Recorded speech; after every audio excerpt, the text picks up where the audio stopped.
दोस्तों कहते हैं किस्मत भगवान लिखते हैं, लेकिन कुछ लोग होते हैं जो अपने अच्छे कर्मों से किस्मत को खुद लिख लेते हैं। दोस्तों, आज की यह कहानी है दीपक की। एक ऐसा लड़का जो गरीब था, लेकिन उसके सपने अमीरों से भी बड़े थे।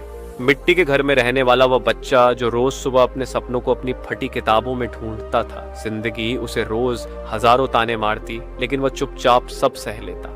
दीपक का घर बस नाम का घर था। छत से पानी टपकता, माँ बीमार रहती और घर चलाने के लिए दीपक को छोटी उम्र में चाय की दुकान पर काम करना पड़ा। स्कूल जाने से पहले वह दुकान पर झाड़ू लगाता, बर्तन धोता और दिन भर चाय की केतली उठाए लोगों की आवाज सुनता। अबे ओ छोटू, 2 कप चाय इधर लाना। कभी कोई उसकी फटी शर्ट देखकर हंसता तो कभी कोई कह देता पढ़ लिख के कौन सा बड़ा आदमी बनेगा। लेकिन दीपक को इन बातों से फर्क नहीं पड़ता था। उसने अपनी माँ से एक बात सीखी थी, गरीब पैदा होना हमारी गलती नहीं, लेकिन गरीब मरना यह हमारी जिम्मेदारी है। दोस्तों, वह एक दिन जिसने उसकी किस्मत बदल दी। जिंदगी की सच्ची कहानियां हमेशा किसी छोटे पल से ही शुरू होती हैं। ऐसा ही एक दिन था। सर्दियों की सुबह थी, कोहरे में लिपटी गलियां और ठंड इतनी कि हाथ से कपकपी ना रुके। दुकान पर ज्यादा लोग नहीं थे। तभी एक बूढ़े बाबा दुकान पर आए। फटे पुराने कपड़े, पैर में टूटी चप्पल, हाथ कांप रहे थे। बाबा ने थरथरा आवाज में कहा, बेटा 1 कप चाय मिलेगी। दुकान का मालिक बोला, पैसे हैं तो चाय मिलेगी, नहीं तो निकल यहाँ से। बाबा ने अपनी जेब में हाथ डाला, सिर्फ कुछ सिक्के निकले। शायद वह भी पूरे नहीं थे। दीपक एक कोने में खड़ा सब देख रहा था।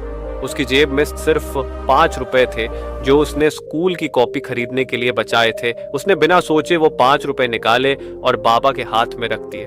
बाबा, आप चाय पी लो, भूख से बड़ा कोई गुनाह नहीं होता। बाबा की आंखों में आंसू थे। दीपक के पास सिर्फ 5 रुपए यही थे जो कि उसने बाबा को दे दिए थे। शायद कोई और होता तो इस छोटे से काम को भूल जाता, लेकिन किस्मत कभी किसी का कर्म नहीं भूलती। 3 दिन बाद वही बाबा फिर दुकान पर आए, लेकिन इस बार उनके साथ एक बड़ी गाड़ी थी। सूट बूट पहने कुछ लोग साथ थे। दुकान का मालिक हैरान रह गया। सबकी आंखें बाबा पर टिकी थी। बाबा ने दीपक को पास बुलाया और कहा, बेटा, जिस दिन तुमने मुझे चाय पिलाई थी, उस दिन तुमने सिर्फ एक बूढ़े आदमी को नहीं, अपनी किस्मत को खरीद लिया था। दीपक कुछ समझ नहीं पाया। बाबा ने आगे कहा, मैं कोई मामूली आदमी नहीं, मैं राजवीर सिंह हूँ, शहर का सबसे बड़ा बिजनेसमैन। मैं गरीबों की मदद करने के लिए अपनी पहचान छुपाकर लोगों की ईमानदारी को परखता हूँ, और तुम वो पहले इंसान हो जिसने बिना मतलब के मेरी मदद की। उस दिन बाबा ने दीपक की पढ़ाई से लेकर उसके पूरे घर की जिम्मेदारी अपने ऊपर ले ली। फिर कुछ सालों बाद वही दीपक जो कभी लोगों की चाय के कप धो था, आज IAS ऑफिसर बनकर पूरे गांव की किस्मत बदल रहा था। जिस दुकान पर कभी लोग उसे ताने मारते थे, उसी दुकान के मालिक ने एक दिन सलाम ठोक कर चाय दी। पूछते थे, दीपक, तेरी किस्मत कैसे बदल गई? तो दीपक सिर्फ एक ही जवाब देता, किस्मत ऊपर वाला लिखता है, लेकिन उसे सही वक्त पर बदलने की ताकत सिर्फ हमारे कर्मों में होती है। दोस्तों, अगर जिंदगी में कुछ बड़ा बनना है तो अपनी किस्मत से शिकायत करना छोड़ दो और अपने कर्मों को ऐसा बना लो कि खुद किस्मत तुम्हारे दरवाजे पर दस्तक दे। दोस्तों, ये कहानी सिर्फ पढ़ने के लिए नहीं है, ये कहानी महसूस करने के लिए है।